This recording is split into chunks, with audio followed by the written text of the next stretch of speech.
是赵少康，欢迎来到 TBS 赵少康战情室。咱们现场特别来宾林亮君议员、张启凯委员、赖世宝委员、李永平前副市长、曾宪议员。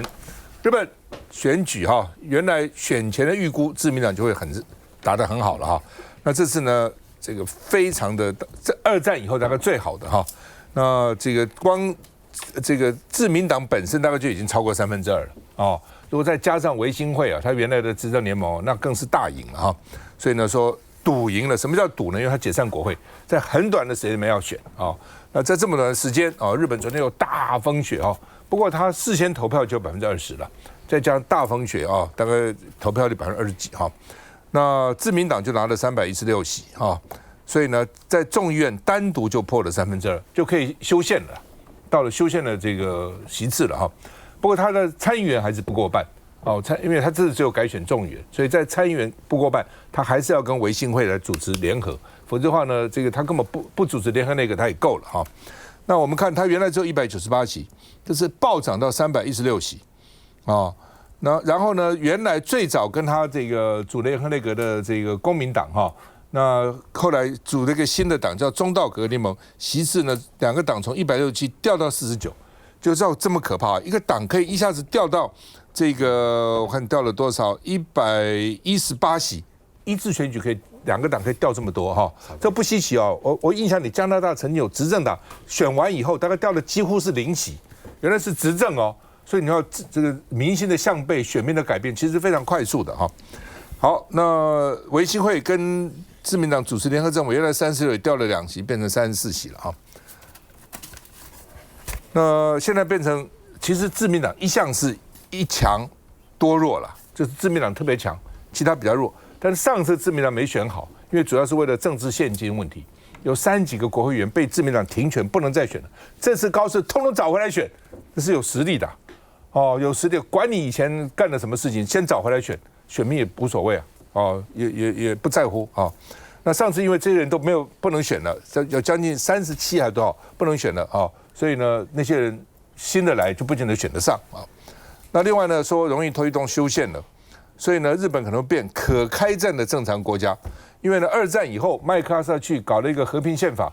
也不能叫做国防军，叫做自卫队，国军都不能叫自卫，保卫自己然后呢，这个对核能禁止它甚至引进都不行，也不能发展核武。日本如果以它的科技实力要发展核武，几年就搞出来了，台湾都可以搞出来了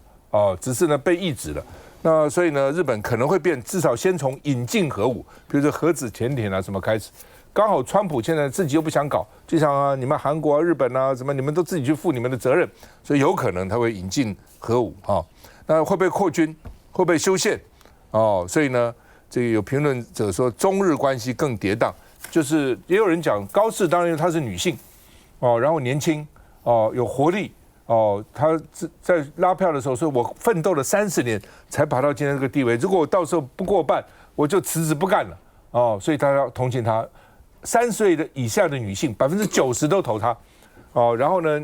包括男性也6-7成都投他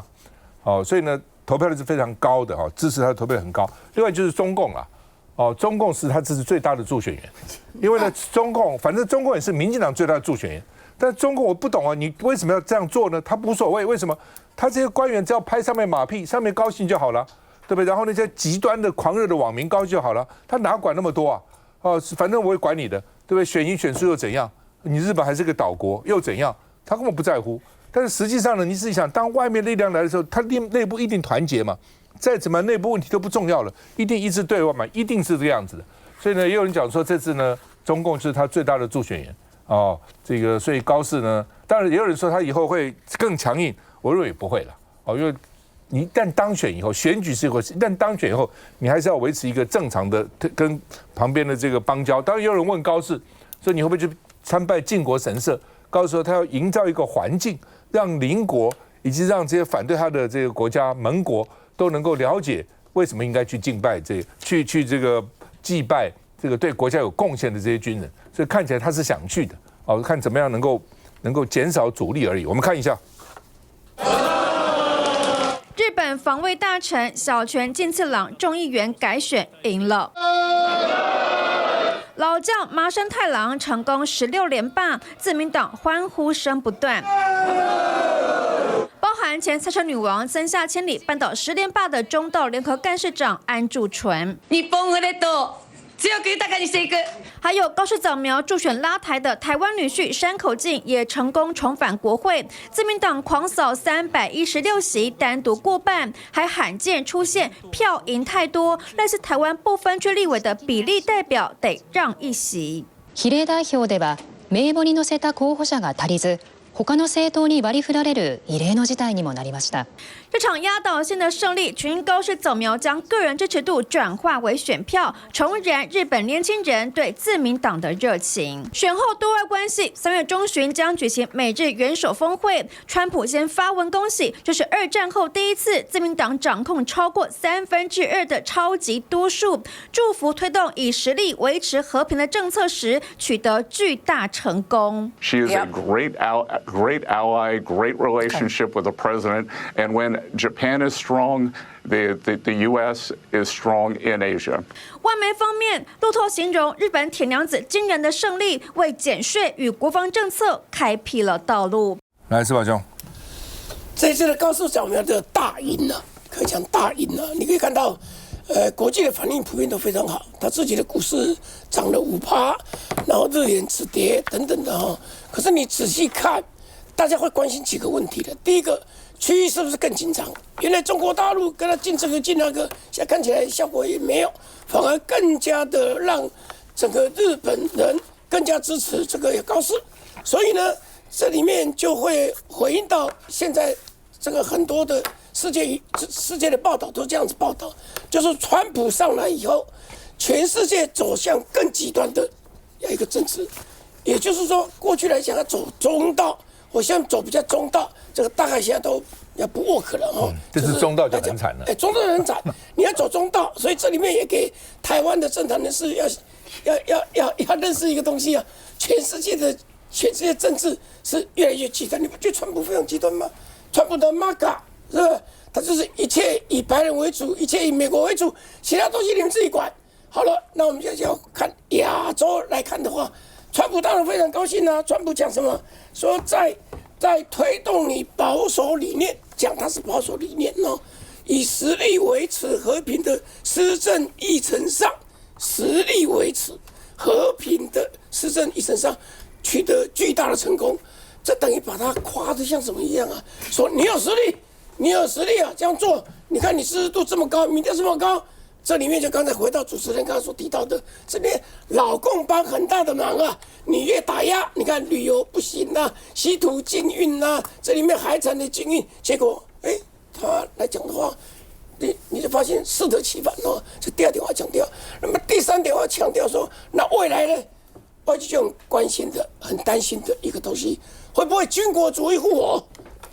现在来看的话，他一定更加强硬，更向右边靠拢。可是日本人，你真的问他的话，他里面来讲说，会不会跟中国大陆改善？需不需要跟中国大陆来改善关系？只有24% 的人呢，只有24%，1/4不到的人说要跟中国大陆改善关系。换言之，那就是支持高市对中国大陆继续强硬下去。那区域就紧张了，区域紧张的话，就回过来就有一个东西，日本会不会有事啊？日本有事，台湾会不会有事？这也是我们关心的问题。最后一个问题，我想强调的就是，以现在来看的话，它的席次大幅的增加，但是参议院没有啊。你要修宪的话，你要修宪就不容易，参众都要2/3，双2/3。目前的话，参议院它只有134席，要维持2/3要166席，所以没有办法修宪。没有办法修宪的话，那就是和平宪法。那是不是要继续的维持下去？大家要去看，以及有关于核的3不原则会不会继续？第三个，那就是大家非常关心的，他对于整个区域来讲的话，他已经承诺了，他要增加国防预算，增加到2%。你看，他2%已经很了不起的。那现在他们日本人最关心的还是经济的问题，减税的东西，他要对减税，这都是整个来讲的话，高市取得这么高的一个胜利，但是他的挑战也才开始。请看，高市这个是世纪性的一个大胜利啊！日本从2战以后第一次有这么大胜利，2/3是可以修宪的。今天啊，日本的股市大涨了，金价也上涨了，然后日元已经止跌了，它也显示了一个很重要的意义：日本人要求变，至少有三个变化。你这是他选举过程里面看得出来哦。高市喊出的是什么？减税啊！他今天喊出的是什么？日本食品类食品项目的消费税要冻结2年，这影响是非常大。另外，今麦可以几本，因为日元在贬值，对不对？我们拿了钱去日本消费很好。他现在如果真的做的这个减税，特别是实物性的这个税消费税冻结2年，我们去日本吃东西就方便很多，这个影响是很大。可是对日本刺激这个景气的时候，它的债务会不会升高？这是一个很大，这是要改变的一个点。他们希望他们经济可以继续成长。第二个也是很大，就是刚刚世宝在讲的。这个高市是很清楚的，它增加它的军事的这个支出，所以很多人在讲这一票日本人投下去是怎么样？它变成一个正常国家是可以开战的。日本2战失败以后，它是被捆起来、被打起来的，核能也不能再发展了，对不对？然后呢，要求它本身要信守非常多的，连军队都不能有。可是今天这一票等于是让它的增加这个军事跟国防支出大幅的增加，而且是这段时间选举里面高市长久的一个主轴，他的这个政治导师安倍就是推这个方向的。第3个也是非常重要的影响，他们可以修宪了。这一票投下去2/3够了所以之前啊什么那些不能发展核武的啦、非核什么3条件，包括安保里面什么一些限制，全部都解开了。那对台湾会有怎么样一个影响？所以我刚刚讲的，可能我们去那边消费比较便宜，然后第2个就是两边的关系会越来越密切，是往好的方向。可是我们要看这个停看听，还是从美中台跟日这个关系去看的话，你美国没有错，美国今天川普是喜欢那个强者的，他今天马上就讲了发贺电欢迎319。欢迎高市就去访问了呢。那访问的时候到底是好还是不好？但看起来两边关系会是好的。可是川普现在充满这个不确定性。他4月份要去跟习近平碰面啊，他会不会要求提出，例如说包括军事上面的个费用的升高？刚刚讲说2%，美国现在开口是要3%的 GDP，日本真的一下要扩张那么多吗？这个都是他会碰到的难题。第2个刚刚讲的，他跟中国大陆的关系，中国大陆之前做了一个减少他稀土的这个出口的同时，他本身要求他的观光客不要去嘛，这个两边的关系再继续紧绷下去，所以我觉得台湾就是说短时间下看起来这个高市的这个大胜利对整个台日关系友好，这个是有帮助的，对台湾民众看起来也是比较正面的。可是对于整体的这个美中之间美中跟日本的关系，我们要停看听，好好再观察。我想中国对日本是不在乎啦，因为它到底是个小国嘛，你那个贸易能有多少？中国是不在乎它的了哈。那中国去年的贸易顺差超过1兆2000亿美元，是有史以来贸易顺差最大的哈，所以他也没那么在乎。那日本之所以经济能够发展，其中一个原因也是因为2战以后他没有军队的，可以不养军队，最多自卫队。美国知道现在在日本有多少军队吗？5万美军呐！美国在日本有100-200个军事基地，有5万美军，所以军事都靠美国嘛，所以日本这边国防经费可以省下来去发展经济了。不过今天有另外一个报道说，川普虽然表面恭喜了高市，心里其实不满的，因为美国要日本投资5500亿美金在日本，在美国到现在日本还没动作，你知道？所以川普心里想说，搞了个半天，对不对？你没有来投资啊？川普眼睛只有 dollar sign， 只有美金那个数目哈，赶快来投资，赶快来投资，我们休息一下再回来。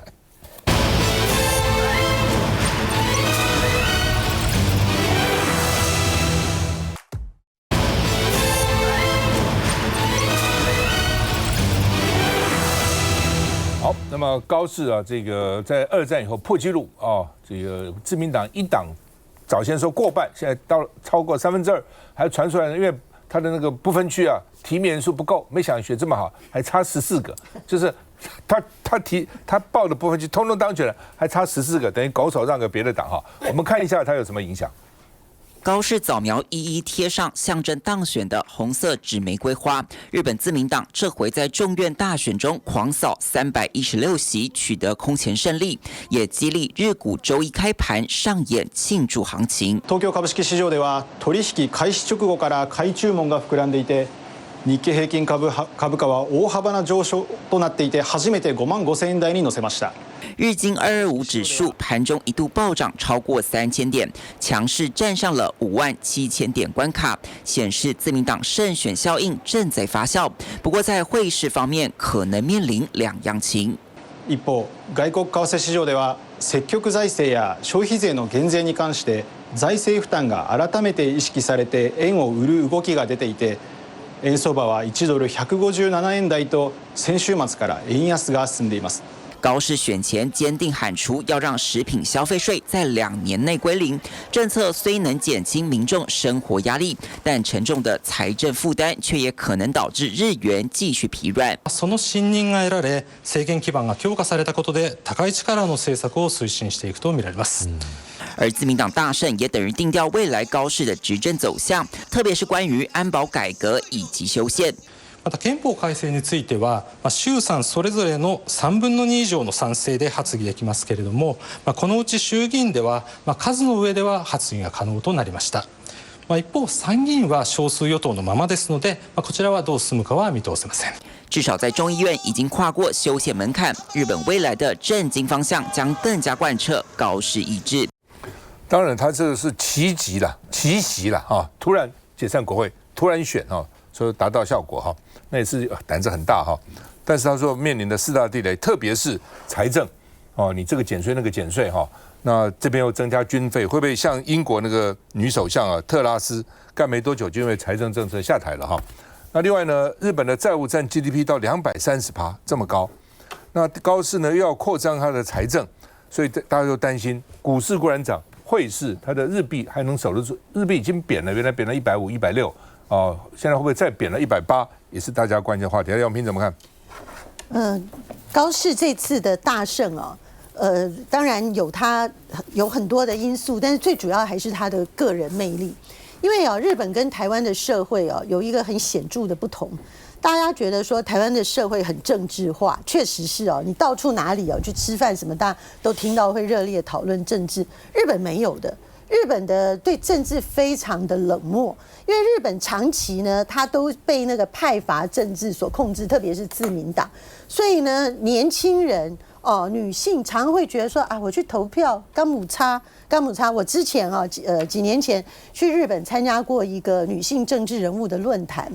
他们对于女性人物、政治人物在日本参政的前景呢，一直感到相当的忧虑，然后也觉得难以去动员女性的选民反而非常的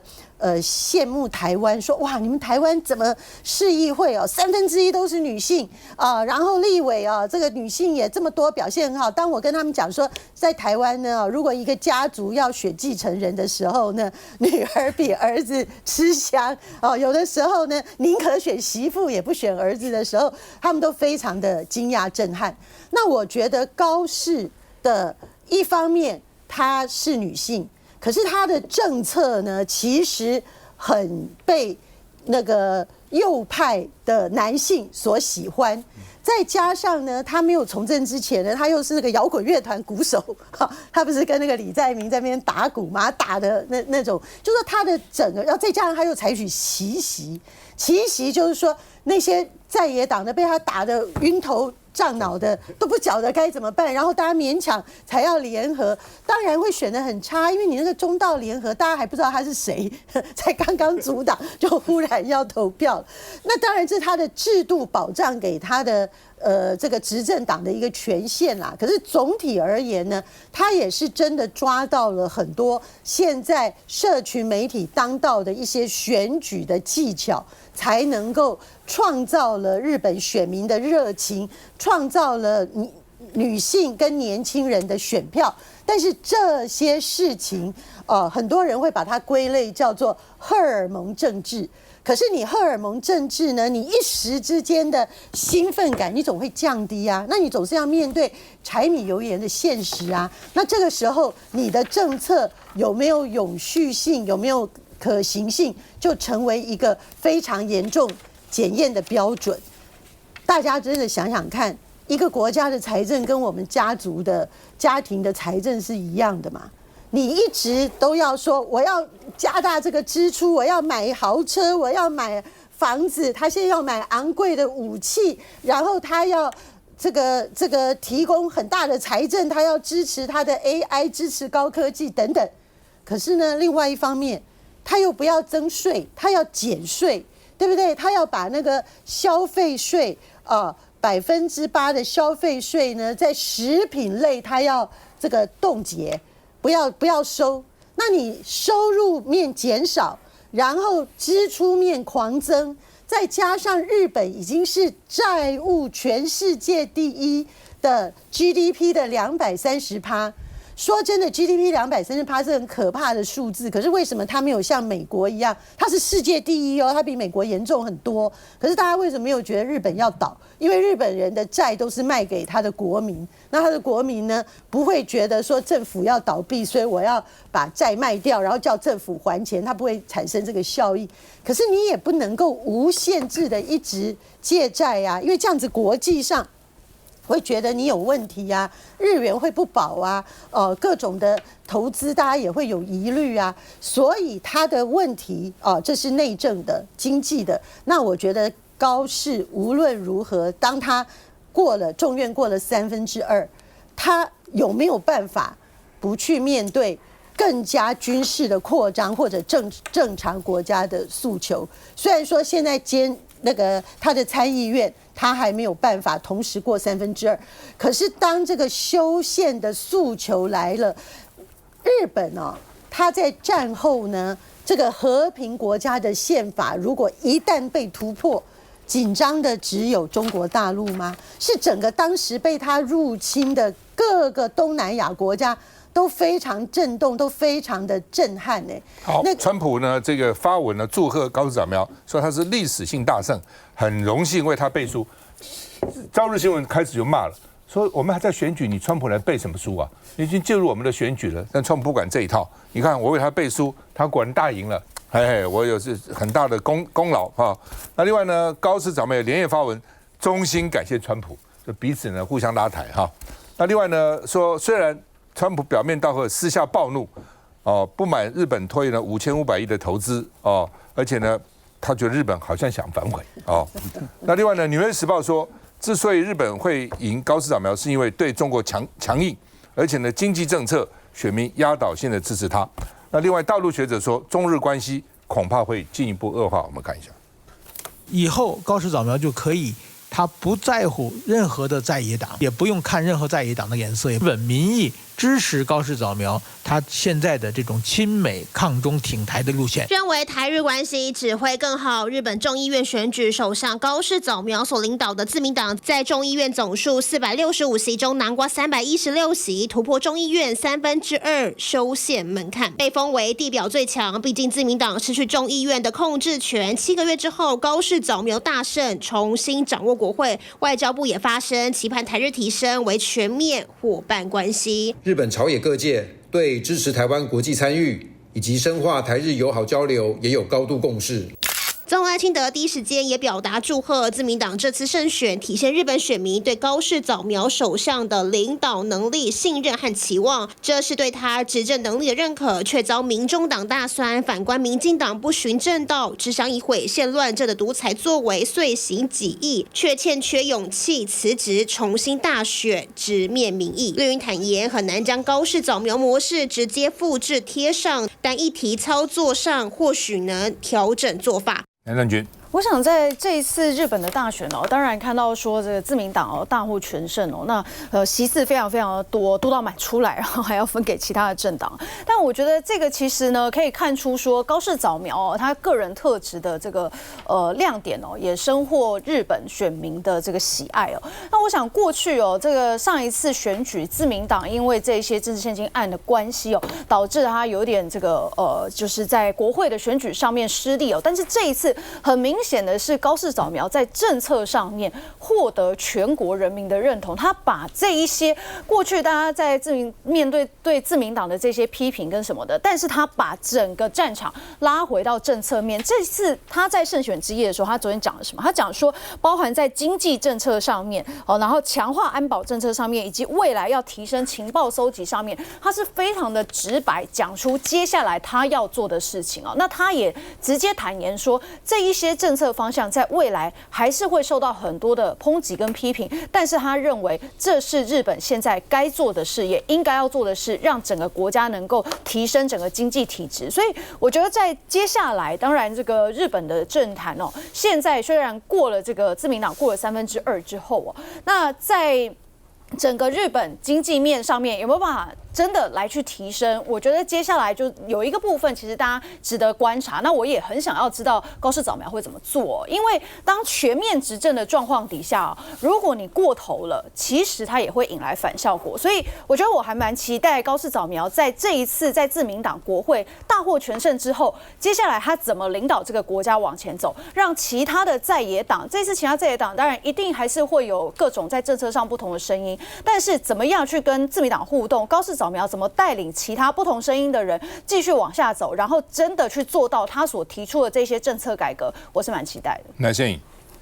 很多人说高市早苗这一次的解散国会是一个政治豪赌啊，其实我觉得他真的是一个政治豪赌，有点 all in 的感觉哈，把所有的席次都压上，但是他豪赌赢了。那赢了之后呢，很多台湾民众会关心说，那东亚的关系会不会更紧张？那可以确定的是，高市早苗他的亲美跟抗中的一个立场啊，那未来恐怕大概就是说他更亲近美国，那对跟中国的关系恐怕会更紧张。对川普当然很高兴，为什么？因为川普他的抗中的他的几个手上的几张牌哈韩国当然也蛮稳定的，台湾也蛮稳定的，现在日本更稳定了。那对川普来讲，他当然是相当高兴的啊。那我们后续觉得要观察几个重点啊，就是说日本会不会进行修宪？还有它的军购的预算，它的提升的状况怎么样？那还有就是说，它军购的预算如果提升了，那高市利用它在众议院的多席次提升了这些军购预算，那这些军购预算会部署在哪里啊？它是部署在日本的本岛，还是往南，就是日本的南方的这些群岛，包含冲绳等等的这个部署？如果它的军购、它的部署是更多的往这边移动的来看的话，那肯定在整个中日关系乃至于台海的关系，势必是更紧张的。那当然是对日本来讲，它的经济来讲，它也会有3重方面的一个压力哈。第一个是它的军费一定会上升，那第二个，他刚刚讲到说5500亿要投资美国嘛，那这个也是对日本也是一个很大的负担。再来是他自己的减税，所以这3方面都会给日本带来一个经济上的一个负担。在这种情况下，它的一个高人气是不是能够持续的维持？但我觉得也不用太担心说未来的东亚关系会不会太紧张，因为我自己观察高市他自己的表现，之前说台湾有事就是日本有事，那他后来是今天就没有道歉嘛，对不对？他们其实没有的，但是你后来有看到高市继续挑衅吗？感觉好像也没有继续挑衅中国大陆，所以我感觉他是在强硬派中又带一点稳健啊，不是那么样的一个好像要直接，然后有很多的这种情绪性的要来跟中国大陆这样子来对抗，所以我个人觉得他是在一个强硬派中又带一点稳健，所以整个大的格局大概会有一点紧张啊，整个东亚关系啊，中国跟中共跟日本的关系可能会有点紧张，但还不至于到没有办法这个控制的一个情况来产生。好，那么联合报也这样评论啊，说高市早苗跟民进党的超级助选员都是中共，只是不同的是，民进党是抗中，日本是防中哦。那这个有一个基本上就是说，美国川普为什么会起来？因为老美也多觉得自己了不起啊，世界的独强。后来美国怎么搞的？这个失业率这么高哦，然后呢，物价这么高，然后很多工业都很惨，铁锈带、钢铁啦、汽车都很惨，所以美国那个心情是很